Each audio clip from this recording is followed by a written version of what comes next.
I have a message for your leaders. I will show you the future.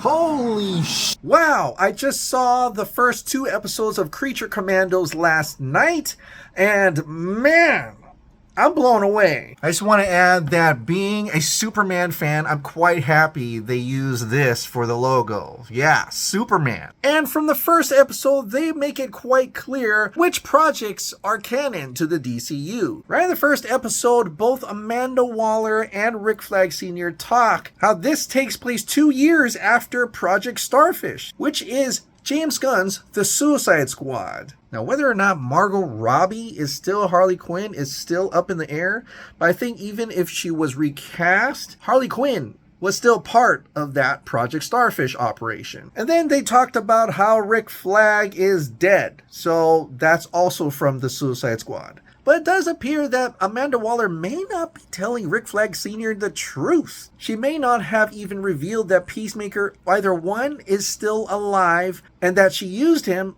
or that Peacemaker even killed Rick Flag. I don't know, one of those two. But Rick Flag Sr. still trusts Amanda Waller, and we all know he shouldn't. Amanda Waller even revealed that Weasel is one of the last operatives to remain alive from Project Starfish operation. Also that Amanda Waller's daughter ratted her out in Peacemaker. But in terms of episode 1 and 2, I do like the setup. They are going through the origin stories of each character through flashbacks. And the main flashback is from the bride, who she comes off as a tough person, but there is a deeply troubling past to her, and a past that just won't let her go.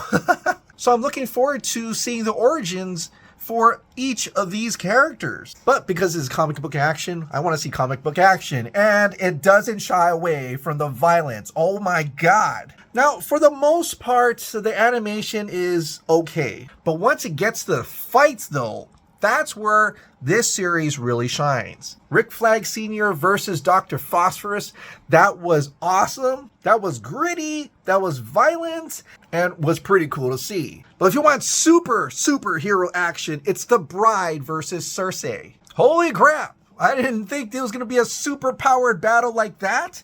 I'm kind of even questioning, like, The Bride's powers. Is that a super jump, or is she actually flying there? But it does tease the type of superpower level fights we're going to see in the DCU, perhaps. I mean, if you can imagine, like, that's Superman punching Darkseid or Zod or Lex Luthor or whoever in the DCU, it's going to be awesome. Speaking of Cersei, in the news broadcast in episode 1, I think they kind of teased that Superman had a hand in apprehending her, because she is holding up Metropolis Police Department where she was apprehended. So maybe, I don't know, maybe in a connection to the Superman movie, we actually see him go head to head with Cersei in some epic battle. But aside from that, Creature Commandos is everything you'd expect from James Gunn. And it's the type of rated R content you'd expect from James Gunn. But because James Gunn is the head of DC Studios, he's able to do this stuff. And you know what?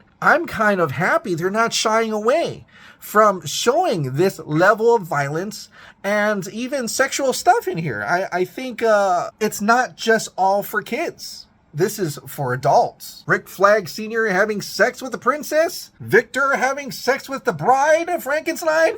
Like, you know, all the kind of stuff that the Warner Brothers CEOs back then would never let Zack Snyder do. They would never. But James Gunn can, and he will. So let's talk about that Weeks Ahead trailer that apparently appeared after episode 1. So I'm glad this little teaser came out, and I'm super happy. I'm happy to see this weird scene. I will show you the future. Oh, hell. It's dire, it's prophetic, we've got biblical imagery, and it's grim as hell. It's apocalyptic.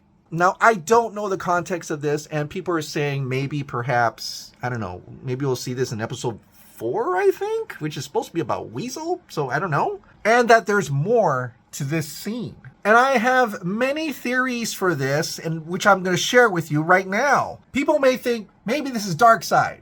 And yeah, I would love to see a dark side event in the DCU. I just recently heard that Superman Lois were supposed to have a dark side if they were continue to go on. And it got me upset because, man, we are always on the brink, the edge of seeing a real dark side event. Not in visions, not just through a portal like in Zack Snyder's Justice League.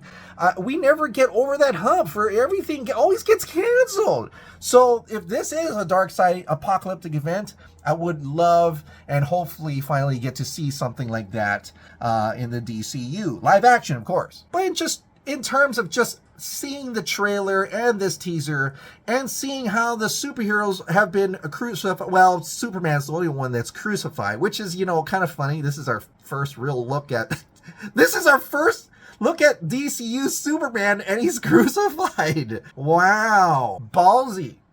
Ballsy. Not only that, we see Starfire. Starfire's dead. The first shot of Starfire, the DCU, she's impaled.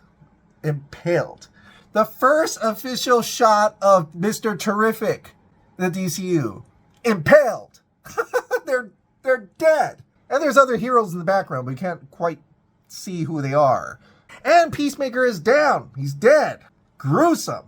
It just reminds me of one of my favorite dark, grim animated movies I've ever seen. Justice League Dark Apocalypse War was so cool. I love that they were so courageous and brave to show these our favorite superheroes just dying left and right, getting to situations amputated, mutilated, whatever. I'm quite happy that James Gunn is not shying away from this type of imagery. I am quite happy. Does that mean I'm a nice sick person? But to me, it just shows like the stakes that it could have, and the realism that it could have.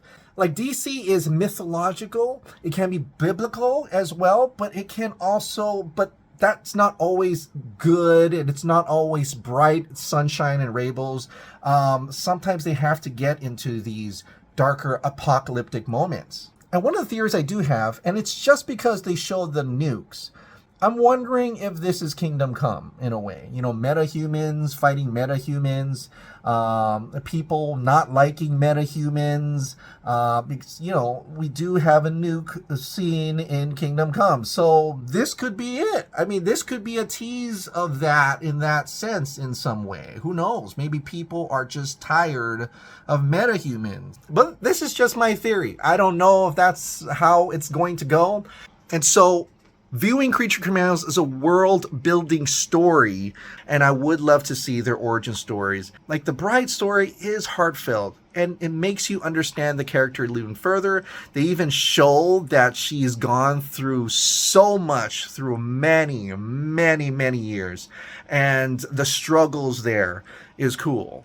So yeah, I leave off saying, yeah, I'm looking forward to more. This is going to be an interesting world-building DCU, and I'm quite surprised, but eager to see what's next for DCU.